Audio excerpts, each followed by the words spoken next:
It is almost complete. It is almost complete at last. Welcome to Night Vale.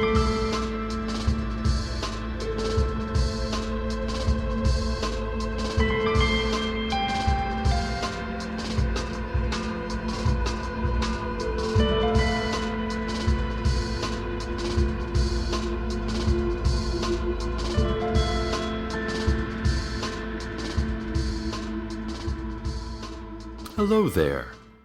As you well know, faithful listeners, it is Night Vale History Week, in which we all learn a bit about what made our bustling little town what it is. Or, as the official motto released by the city council goes, poke about in the black recesses of the past until it devours our fragile present. In the interest of civic participation, Night Vale Community Radio will be pitching in with short lessons about some points of interest from our town's history, starting with 4000 BC. Archaeologists believe this is the earliest date of human settlement in Night Vale. Little remains of these ancient inhabitants, except a few cave paintings of their towns and their hunting practices, and of the dark shapes that would watch them in the distance. Inhuman, shimmering shapes that never came closer or farther away, but whose presence could be felt even with eyes shut tight, huddled in fur and the company of another human's naked skin. Or, so I'm extrapolating from the evidence. The cave paintings mainly resembled smudges now, after their original discoverer attempted to power wash them off the wall because he, on religious grounds, did not believe in the past.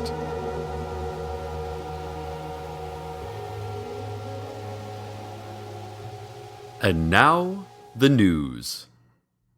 The Night Vale Tourism Board asks that whoever is telepathically assaulting the tourists, please stop.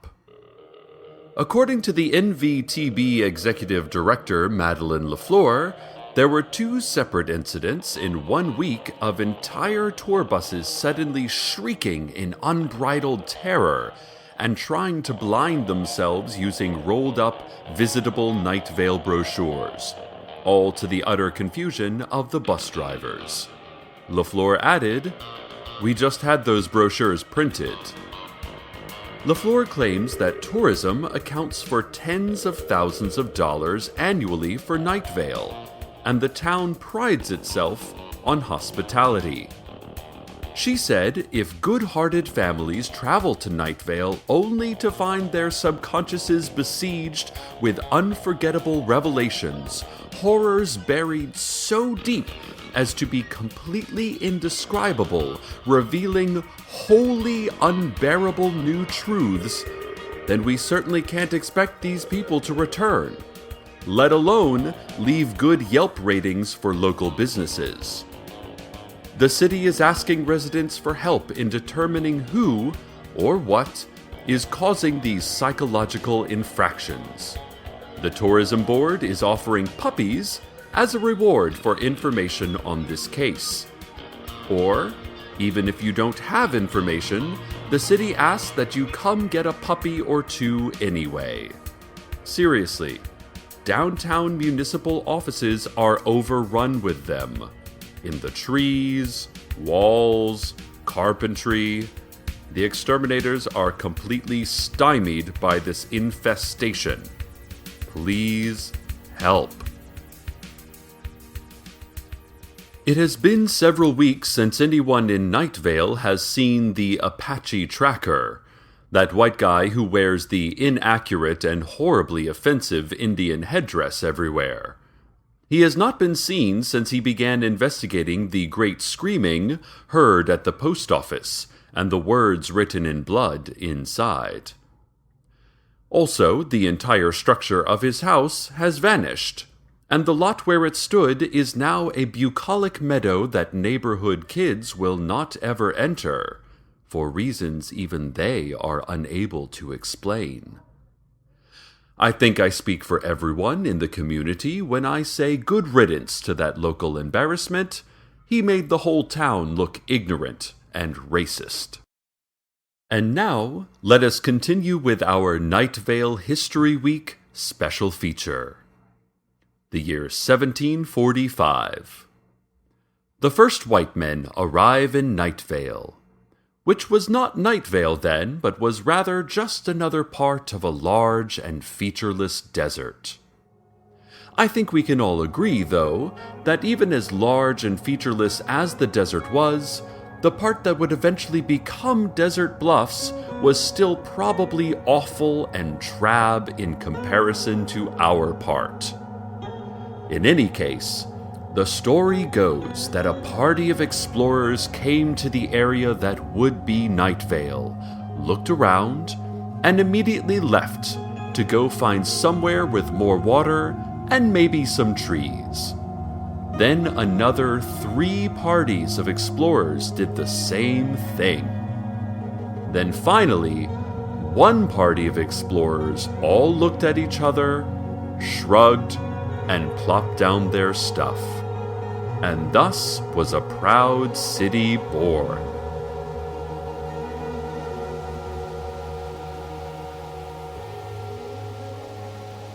And now, traffic. Crews from the Department of Public Safety will be repainting highway lane markers this week. The common white dashes and double yellow lane dividers will be replaced with colorful ceramic mosaics depicting disgruntled South American workers rising en masse against an abusive capitalist hegemony. The protective steel barriers along curves in the road will be taken down to make room for some really lovely and provocative butcher paper silhouettes of slavery-era self-mutilation, reflective of centuries of slow genocide and dehumanization by Western imperialists, designed by contemporary art darling Kara Walker. Also, exits 15 to 17 along Route 800 will be closed for the next 2 Saturdays because of the biennial Lee Marvin Film Retrospective. So, please watch for working crews this weekend. Lower your speed, and don't forget to tip the DPS shift leaders. 20% of your current mileage is standard. Lack of tipping is the leading cause of sinkholes in the U.S. The year 1824. The first meeting of the Town Elder Council, predecessors to the City Council. Picture them. Crimson robes and soft meat crowns, as was traditional at the time, setting the groundwork for the splendor of today's Night Vale. A number of elements of our modern civic process were invented in that single 3-hour meeting, including the City Council membership, since unchanged, the lovably Byzantine tax system, as well as the system of brutal penalties for mistakes, and the official town song, chant, and moan. All records of this meeting were destroyed, and, according to a note being passed to me just now, I am to report to City Hall for re-education effective tomorrow morning. Oh dear. The results of a recent survey of Night Vale residents came to light this week. The study found widespread dissatisfaction with our town's public library, and when considering the facts, it's easy to see why. The public computers for internet use are outdated and slow.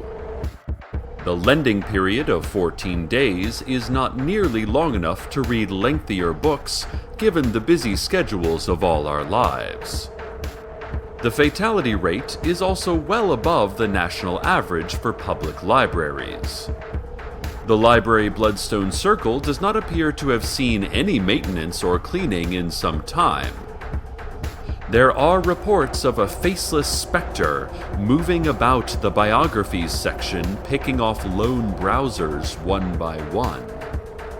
And that biographies section, by the way, is far too small and has been oddly curated, containing 33 copies of the official biography of Helen Hunt and no other books.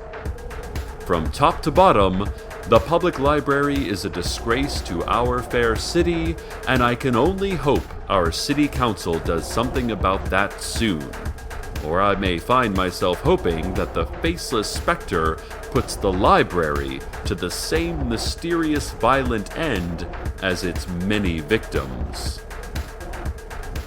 Night Vale High won the grudge match against the Desert Bluffs Vultures last night. Two-headed quarterback Michael Sandero credits the win to help from Angels. The Angels have made an adamant denial of any involvement whatsoever in the game. The school district ethics committee has announced that they will look into any possible angelic interference. Speaking of which, Night Vale High School is adding metal detectors, and parents and students alike are outraged. Several parents we talked to said that NVHS students have long been recipients of shadow government-issued Uzis and rifles, as well as tasers and armor-piercing munitions. The school board's decision to put up metal detectors, according to parents, impinges on the clandestine operations rights as a vast underground conspiracy of giant megacorporations and corrupt world leaders to bear arms via teenage paramilitary proxies. The school board countered that studies indicate that weapons distract from educators' ability to educate, and that students who bring firearms to classrooms are more likely to use firearms than students without firearms. The school board says that school shootings can only get in the way of a quality education. Well, at the risk of becoming too much a part of this story, dear listeners, might I say that the Night Vale School District is overstepping its bounds by telling us whether or not our children can be armed by undercover militants? Should it be a school's job to say, "No, child, you cannot have grenades or assault rifles in the classroom"? I think not. Beginning November 1st, all students at NVHS will enter through metal detectors. Any firearms or weaponry found will be confiscated and held in the counselor's office until after school, when the students can pick them up again. Seriously, listeners, what's next? Removing the line, "Praise the beams, praise, O ye knowing beams that guide our lives, our hearts, our souls. Praise, O highest, to ye all-powerful beams," from the Pledge of Allegiance? Let's return to another key moment in Night Vale history. The year 1943. As part of the war effort, Night Vale citizens dedicated themselves to chanting. The young, the old, men and women alike gathered around their bloodstones and chanted for the victory of the United States. While some credit must be given to the strategic planning of U.S. Command and to the brave fighting of American soldiers, most reputable scholars believe that Night Vale's chanting was the deciding factor in America's eventual victory over the Axis powers. The city council erected a 7-story monument in Grove Park saying so in large neon letters, until a federal lawsuit forced them to take it down. And now, a word from our sponsors. That word is carp. This next installment in our exploration of Night Vale's storied past takes place in the future. The year 2052. The scion of the Dark Order will descend, realize he mistimed the prophecy, and reascend. The seventh siege of the great Night Vale temple will rage on. The plague of buzzing boils will kill thousands and annoy thousands more with its buzzing. The city council will reveal its true form and eat half of Night Vale's population. Approval ratings for the mayor will hover in the low 40s, which will be surprising as there will have been no mayor for over 30 years. And now, the weather.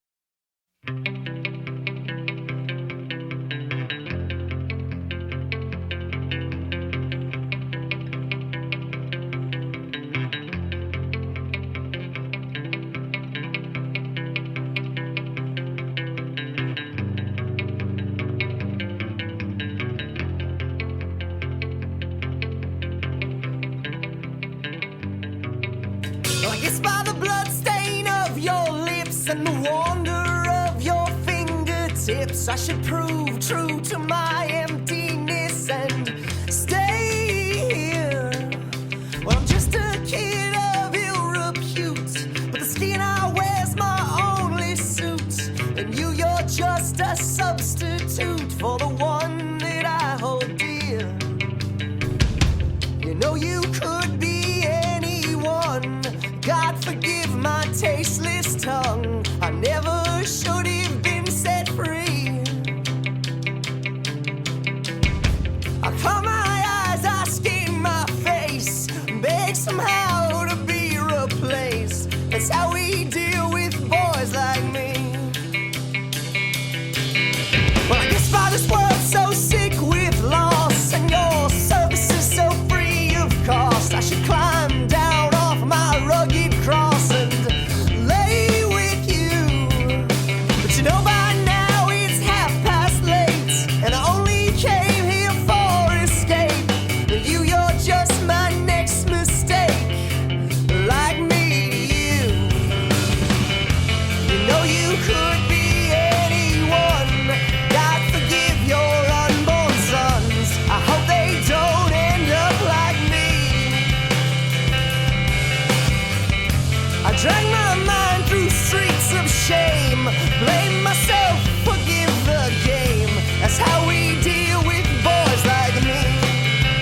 The Night Vale Business Association announced today that the Night Vale Harbor and Waterfront Recreation Area was not actually something that ever existed in reality, but was instead a shared hallucination of the entire town's population.